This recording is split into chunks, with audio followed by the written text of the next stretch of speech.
intimacy. Yung mga ganyan, mga titigan moment, and yung dancing, yung mga ganon di ba? So, intimate na rin ang term doon.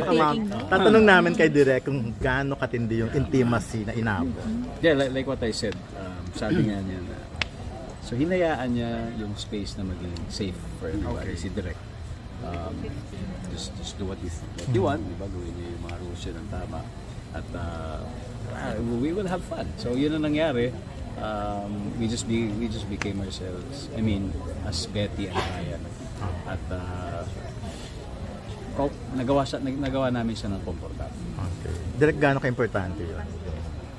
Intimacy. Kahit wala kasi nasabi, di ba? In-assume talaga na. Meron ditong hubaran. Okay. Ng kaluluwa.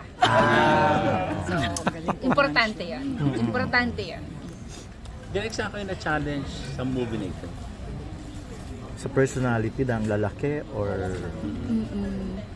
Oo, siyempre yung hindi lang pinapahalata. Siyempre yung mga ganon, no? Bawal yung sabihin na ano ka, parang ganon. Pero, siyempre parang tama ba? I mean, i-judge ba nila ako pag ganito yung sinabi ko? Parang marunong ba talaga akong mag-direct ng ganyang kalibreng mga artista? Yung mga ganon. So, maraming takot. More on takot kung tama ba yung ginagawa ko. Parang ganon. So, ang pinanghahawakan ko na lang, syempre, their professionalism and their caliber, yung experiences nila as actors, and of course, the material.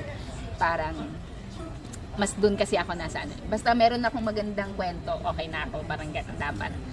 So, dun ako kumuha ng tapang. So, wala ka naman natanggap na parang, Dear Irene.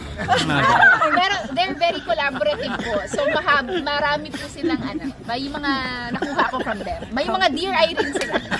Talaga? Pero ano na yan, text, phone call.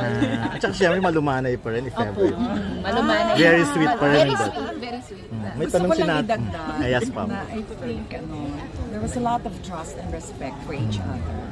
That's why, and we also trusted the process. We just let go. We knew we were doing a great story. Ganon. Pagkara dun sa scene na yun, parang umiinom si Ding Dong, no, si Ryan. Did you have to drink also? Yeah. Oh, how was it?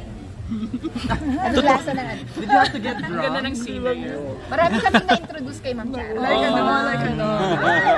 Marami. Ewan ko na lang. Beer, wine, gin. How was it getting drunk? Or tipsy? Or buzz? Happy lang. Happy pala siya. Happy ako, tsaka tawa ng tawa, tapos magkwento. Happy ang vibe. Ding Dong,